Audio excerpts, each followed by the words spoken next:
సంక్రాంతికి రైతు బంధు అన్నారు. రేపొక్క రోజు ఆగితే ఎల్లుండి సంక్రాంతి పండగ. మరి రైతు బంధు ఏది రేవంత్ అని ఈరోజు రైతులు చాలా వరకు నాట్లలో బిజీ అయిపోయినా కూడా ప్రజల తరపున ప్రశ్నించడానికైతే మన పాత్రను మనం పోషిస్తున్నాం. ఇప్పుడు గతంలో ఇదే టైంకి కేసీఆర్ ఉండుంటే, మీరు ఒకటి గుర్తుపెట్టుకోవాలి, కేసీఆర్ గారు ఉండుంటే, కేసీఆర్ గారి ప్రభుత్వంలో, ఇదే బీఆర్ఎస్ ప్రభుత్వంలో తీరా ఈ నవంబర్ ప్లస్ డిసెంబర్, ఈ నవంబర్ మంత్ ఎండింగ్లో డిసెంబర్ ఫస్ట్ వీక్లో రైతు బంధు పడిపోయేది. అడగక ముందే రైతు బంధు పడేది. దానికి ఒక సపరేట్గా టోన్ ఉంది, ఏమని టింగు టింగ్ అనుకుంటూ పడుతుందని చెప్పారు.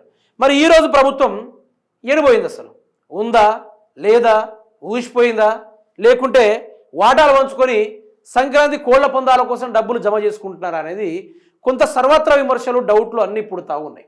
మరి ప్రభుత్వం ఏడిపోయింది? రైతు బంధు మీద అధికారంలో రాగానే ఇదే రేవంత్ రెడ్డి మాట పరంగా చూసుకుంటే మేము ఎకరానికి 15,000 రూపాయల చొప్పున సంవత్సరం మొత్తం ఇస్తా అని చెప్పారు, వీళ్ళు 2 పంటలకు ఇస్తా అని చెప్పారు. అయితే అదిపా ఇదిపా అన్నట్టుగా దీంట్లో నుంచి సగం కుదిపించేసి మేము 12,000 ఇచ్చుకుంటాం అనుకుంటూ రేవంత్ రెడ్డి తాను చెప్పినట్టుగానే నేను సన్నాసిని అని ఏ విధంగా అయితే అనుకున్నాడో ఆ తీరుగానే యాజ్ టీజ్గా తనకు తానే సింబల్ వేసుకున్నాడు. ఇది ఇచ్చిన తర్వాత ఎప్పుడు వేసిండు? అది ఓన్లీ సర్పంచ్ ఎన్నికల కోసం, ఆ మధ్యలో కొన్ని ఎలక్షన్ల ఎంపీ ఎలక్షన్ల కోసం, ఈ ఎలక్షన్ల కోసమే ముఖ్యమంత్రి రేవంత్ రెడ్డి రైతు బంధు వేయడానికి మాత్రమే ప్రయత్నం చేసిండు. ప్రజల్ని కొనుగోలే కార్యక్రమం అన్నాడు ఇదంతా. మరి ఇప్పుడు రేవంత్ రెడ్డికి రైతుల పరంగా నిజంగానే చిత్తశుద్ధి ఉంటే ఈ పార్టీకి 80 లక్షల పైగా రైతన్నులు ఉన్నారు. మరి అటువంటి రైతన్నులకు రైతు బంధు సకాలంలో అందియొచ్చు కదా. మరి నేను దివానే గాను కాదా అని కూడా మాట్లాడే బదులు నీ మాటలకు నీకే వర్తిస్తుంది. నీకు నువ్వే దివానా అనే పేరు పెట్టుకున్నావు. కానీ ఈరోజు రైతులు చూస్తున్నారు కదా, ఇదే రైతులు మొన్న పోయిన దసరాకు అనుకుంటా, ఈ పోయిన దసరా, ఆ దసరా టైంలో షాపుకి వెళ్ళడం జరిగింది. షాపుకి వెళ్తే అక్కడ చాలామంది అక్కడ షాప్ ఓనర్ ఉంటాడు కదా, ఎట్లుందన్న కలెక్షన్ అడిగితే బీఆర్ఎస్ ప్రభుత్వం ఉన్నప్పుడు ఈ టైంకి రైతు బంధు పడుంటే పిల్లలకు వాళ్ళు బట్టలు కొనుగోలు చేసేటోళ్ళు, ధూమ్ధామ్గా బట్టలు కూడా అమ్ముడు పోయేటి, ఆ పండగ వాతావరణం వేరు ఉండేది, ఒక కళ ఉండేది. ఆ కళ లేకుండా పోయింది. వాడు రైతు బంధు ఇస్తలేడు, ఇటు ప్రజలు కూడా సంతోషాలు మర్చిపోయారు, పిల్లలకు బట్టలు పెట్టుడు మర్చిపోయారు. ఇది ఎట్లా అనిపిస్తుందంటే 2014కి ముందు, తెలంగాణ రాకముందు, మీరు కూడా ఆ స్టేజ్ నుంచి వచ్చినలే, అదే 2000 నుంచి చూసుకోండి, మీరైనా నేనైనా ఎవరైనా సరే ఒక డ్రెస్ కొనుక్కోవాలంటే అది లైఫ్ టైం ఒక డ్రీమ్ అనుకోవాలి ఆ టైంలో, ఆ జమానాల. అట్లాంటిది కేసీఆర్ ప్రభుత్వం వచ్చిన తర్వాత ఎన్నో అభివృద్ధి చూసినాం, ఎంతో డెవలప్మెంట్ చూసినాం, ఎంతో రెవల్యూషన్స్ డెవలప్మెంట్ అవుతుంటే చూస్తూ ఉన్నాం.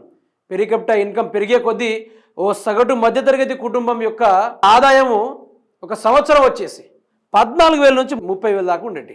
కానీ ఈ విధంగా పెర్ క్యాపిటా ఇన్కమ్ పెరగడం వల్ల, రెవల్యూషన్స్ డెవలప్మెంట్ అవ్వడం వల్ల, నీళ్లు రావడం వల్ల, రైతుల బ్రతుకుల్లో మార్పులు రావడం వల్ల, రైతు బంధు ఏర్పడడం వల్ల, ఇలాంటి ఎన్నో జరగడం వల్ల ఓ మధ్యతరగతి కుటుంబం ఆదాయం సంవత్సరం వచ్చేసి 3 లక్షల నుంచి ఈరోజు 10 లక్షల వరకు సంపాదించుకునేంత సత్తా యాడ్ నుంచి వచ్చింది. ఈ ఒక్క రైతు బంధు స్కీమ్ వల్ల ఎంత డెవలప్మెంట్ అంటే ఒక చైన్ సిస్టమే ఉంది. కేసీఆర్ గారు ఒక నీళ్ళని గడపారతోటి తవ్వితే ఈరోజు రాష్ట్రమే డెవలప్మెంట్ అయిందంటే మామూలు ముచ్చట కాదు. నరేంద్ర మోడీతోటే కాలేదు, మీరు ఒకటి గుర్తుపెట్టుకోవాలి. నరేంద్ర మోడీతోటే కాలేదు, అంత దేశానికి ఆయన ప్రధాని అయినా తన రాష్ట్రానికి ఇప్పటికి రైతు బంధు కాదు కదా, ఆకు అలమ ముక్క కూడా ₹1 కూడా పెంచలేదు ఇప్పటి వరకు. తన సొంత నియోజకవర్గంలో ప్రజలు తిరగబడ్డారు రైతులందరూ. అట్లాంటిది అంత గొప్పోడు 29 రాష్ట్రాలకు ప్రధాని అయిన నరేంద్ర మోడీతోటే కాలేదు. అట్లాంటిది కేసీఆర్ ఎంత చకాచక్యంగా చేసిండు, ఎంత గొప్ప విజనరీ నాయకుడు. ఆయన తాను ఎక్కడ కూడా చెప్పుకోలేదు, డప్పు కూడా కొట్టలేదు, నేను చేస్తున్నా, నేను చేయబోసిన, ఇంకా నేను చేస్తూనే ఉన్నా. ఇక చంద్రబాబు నాయుడు అయితే పదే మాట్లాడుతూ ఉంటాడు, ఏ తలాతోక లేకుండా. ఏమంటే ఆ సైబరాబాద్ ఒకటే పట్టుకున్నాడు, సైబరాబాద్ అది నేనే చేసినా, నేనే కట్టినా, నేనే లాక్కున్నా, నేనే విక్కున్నా అన్నట్టుగా. నేను ఏమంటున్నా అంటే ఇప్పుడు ఈ రైతు బంధు ఎడిపోయింది సంక్రాంతికి, మీ మొహాలకు యూరియాను కూడా చక్కగా అందియట్లేదు. అట్లీస్ట్ ఈ సంక్రాంతికి ప్రజలకు అంతో కొంత తృప్తినో సంతోషమో ఎట్లా మార్చిండంటే మిత్రులారా, వానాకాలం వచ్చేసరికి బోనస్ అట. ఆ బోనస్ అందరికి కూడా పడతలేదు. సస్పెన్స్, అమావాస్య పుణ్యానికి పుట్టినోడు ఫలానా నక్షత్రంలో పుట్టాడని చెప్పుకుంటారు కదా, ఆర్థిక ఎక్కడో ఒక చోట లటక్కున పడుతుంది. ఇక ఆయన ఉండి ఊర్లలో నాకు రైతు బంధు పడ్డది, నాకు రైతు భరోసా పడ్డది, మాకు బోనస్ పడ్డది అనుకుంటూ డప్పులు మోగించాడు. తర్వాత మళ్ళీ ఏదైనా ఎలక్షన్ వచ్చిందనుకో అప్పుడు మాత్రమే రైతు బంధు కథ. మరి ఈ రోజు ఏమైంది ఒక్కటి మీరు ఆలోచించండి. రేపు కాకుండా ఎల్లుండి సంక్రాంతి పండగ. మన తెలంగాణ రాష్ట్రంలో ఉన్న ఆంధ్ర సోదరులు సోదరిమణులు ప్రతి ఒక్కరు ఉన్నారు. వాళ్ళందరూ కలిసి వాళ్ళ సొంత ఊరికి వెళ్తూ ఉన్నారు. సొంత ఊరికి వెళ్తూ ఉంటే ఏం జరుగుతూ ఉంది? ఛార్జీలు తగ్గించు, టోల్గేట్లు పైసలు పెట్టకుండా ఎత్తేయండి, టోల్గేట్ ఎత్తేయండి, మనోళ్ళ వాళ్ళు పోనీయండి అన్నట్టుగా మాట్లాడుతూ ఉన్నారు.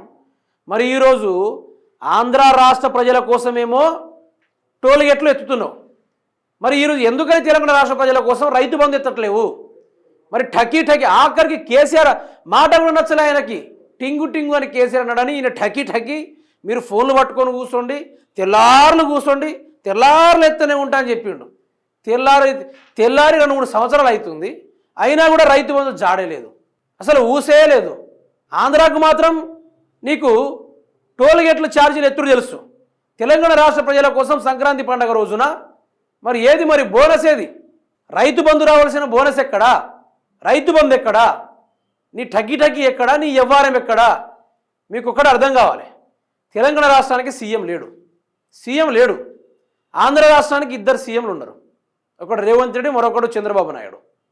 మరి మనం ఓటేసి గెలిపించింది రేవంత్ రెడ్డి కాదని మీకు అనిపిస్తే చెప్పు చేతుల్లో పనిచేసే కార్యక్రమాలే ఉన్నాయి తప్ప రాజు లెక్క పనిచేస్తలేడు. చంద్రబాబు నాయుడు అది నాకు కావాలరావయ్య అనగానే అయ్యా గొడవెందుకు నేను మీకు ఇచ్చేస్తాను, గొడవలొద్దు, శాంతియుతంగా వాటాలు పంచుకుందామని ముఖ్యమంత్రి అంటాడు. మన రేవంత్ రెడ్డి అంటాడు అన్నట్టు నల్లమల్ల పూలాట, ఇక ఆయన షెడ్డి సింపుతాడట, ఇంకేదో తొండలు జొర్రితాడట, పేగులు మెళ్ళేసుకొని ఊరుగుతాడట. నాకు ఈయన తెలిసి పోతురాజు మీటర్ ఈయనకన్నా పోతురాజు ఉంటారు కదా పొలిమేర కొసల్లా, అట్లా నిలబెట్టాలి, ఆ లెక్కనే ఉంచాలి మనిషిని. ఇంత ఘోరంగా అయిపోయిందంట రాష్ట్ర పరిస్థితి. ఎవరు కూడా ఊహించినట్టుగా ఇట్లా అయిపోతుందని ఎవడు అనుకోలే. కేసీఆర్ చేసిండు కదా, ఆయనను మించి చేస్తాడు కావచ్చు అనుకున్నారు. కానీ ప్రజలకేం తెలుసు ఈయన ఓటుకు 100 కేసులో దొరికిన దొంగ అని, జైల్లో పోయి చిప్పగుడు ఈయన వచ్చినని. ఇప్పటికైనా ఈ వీడియోని 10 మందికి షేర్ చేయండి. రేవంత్ రెడ్డి గారి పైన 87 కేసులు ఉన్నాయి.